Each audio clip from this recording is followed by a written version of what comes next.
Comunista. Fascista. Saara. Antártida. DC. Marvel. Nescau. Todinho. Sorvete de creme. Vessi.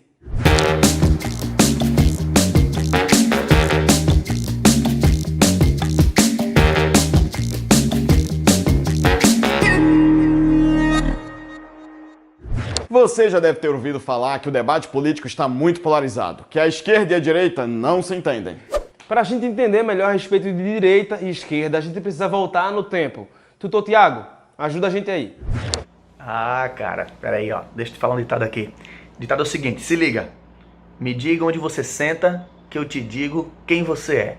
Tá vendo? Isso é um ditado típico de professor. Sabe por quê? Porque quando a gente chega na sala de aula, a gente não conhece ninguém, mas chega na sala de aula e aí vem um bocado de aluno, meio que a gente vai julgando ali pelo posicionamento desses alunos na sala de aula, mais ou menos o comportamento padrão deles.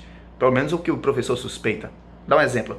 O moleque que senta lá no fundão, tá certo? A gente já imagina que esse garoto é um pouco mais tímido, ou talvez até um garoto que é mais despojado ali, que ele tá querendo meio que esconder alguma coisa, disfarçar alguma coisa, ou até algum subterfúgio para poder conversar um pouquinho.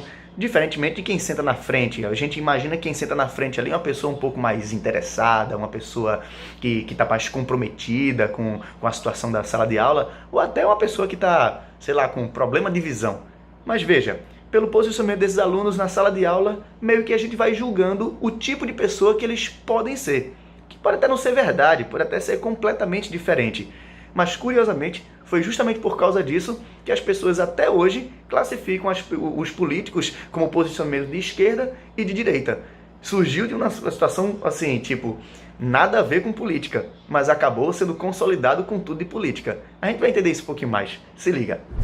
Com tantos interesses antagônicos assim, não deve ser difícil perceber que é realmente complicado chegar num ponto comum. Porém, a polarização não se encontra apenas na política, é possível percebê-la em vários aspectos da natureza, como nos mostram os tutores Elber e Jetro.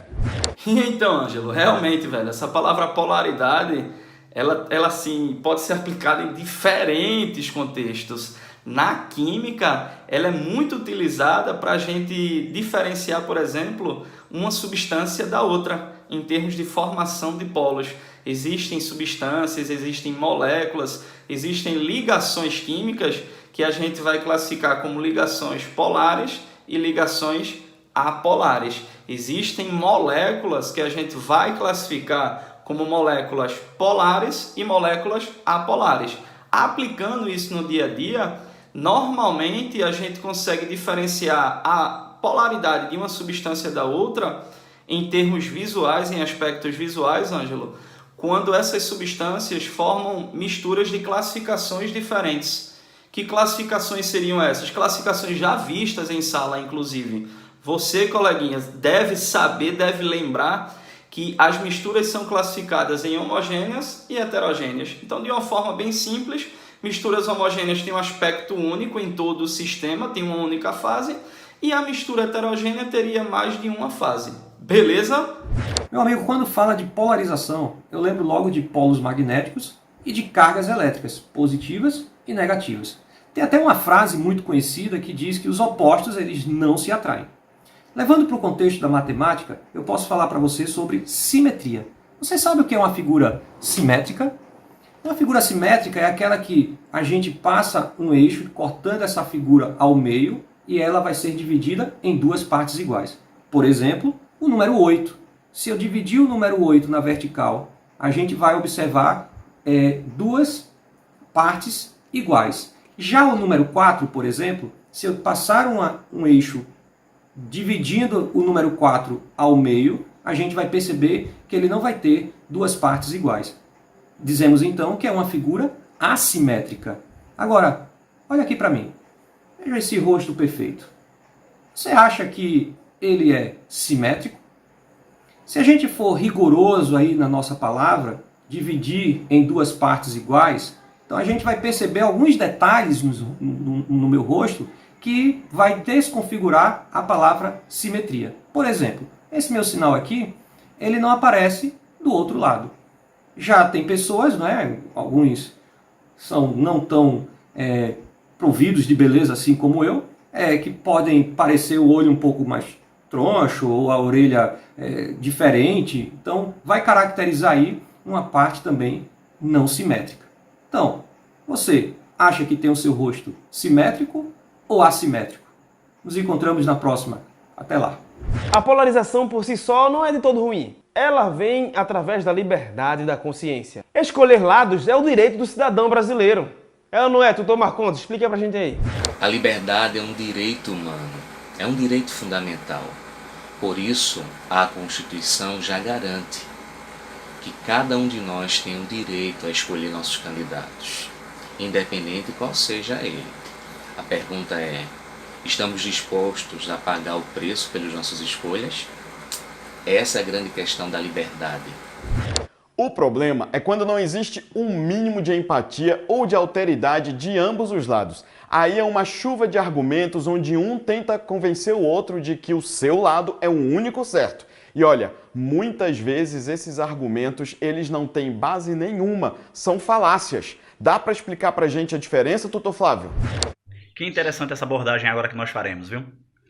Nós vamos falar a respeito agora das construções falaciosas. Na verdade, nós vamos trabalhar a questão da argumentação e apresentar, tá certo? Através de exemplos, através de situações, o quanto muitas vezes, eu vou até afirmar, na maioria das vezes, as pessoas elas fazem uso de construções falaciosas.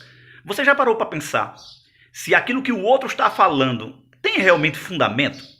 Será que tudo aquilo que nós ouvimos, seja dos nossos professores, seja dos nossos colegas de sala, seja da nossa própria família, seja das pessoas com quem nós temos contato na rua, será que tudo aquilo que elas falam tem uma fundamentação, tem um embasamento?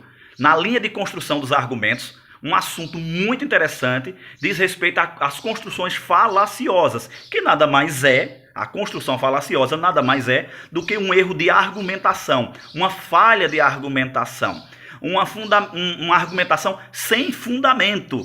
E agora nós teremos alguns momentos, nós teremos a oportunidade de fazer análises, de observar a fala do outro, de observar a construção dos argumentos do outro, mas acima de tudo o objetivo é: como é que eu estou falando? Como é que eu estou organizando os meus argumentos? Como é que eu estou fundamentando os meus argumentos?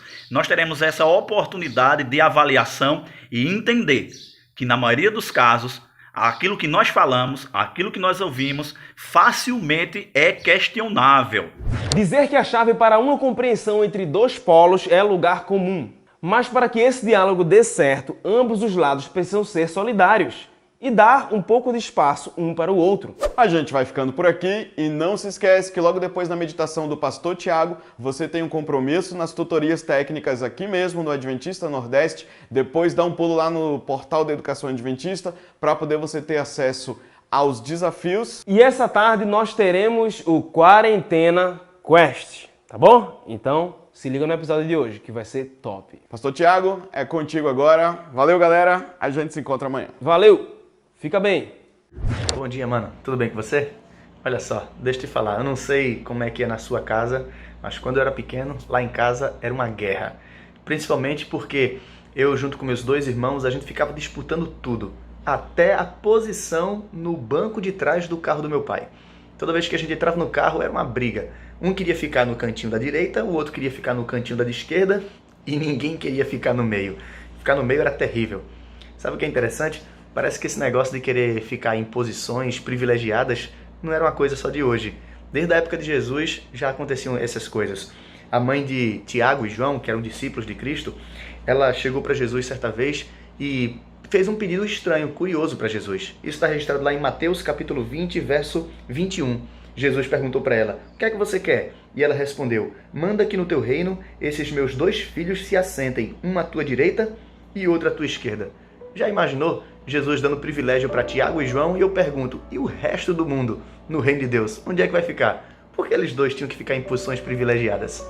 Foi aí que Cristo deu um grande ensinamento, não apenas para a mãe de Tiago e João, mas para a gente também hoje.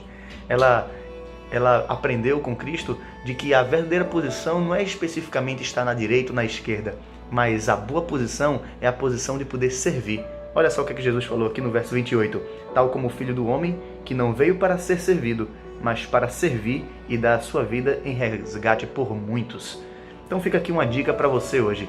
Que tal você deixar de lado essas concepções, essas coisas de posição aqui no mundo e começar a almejar a posição que Cristo deseja para cada um de nós, a posição de servir. Vamos fazer essa oração? Nosso Pai, nós te louvamos, Senhor. Muito obrigado por esses ensinamentos preciosos que o Senhor nos dá através da Tua Palavra. Nos ajuda hoje, Senhor, a deixarmos de desejar posições vãs e começarmos a desejar as posições do Teu reino, que é a posição de servir.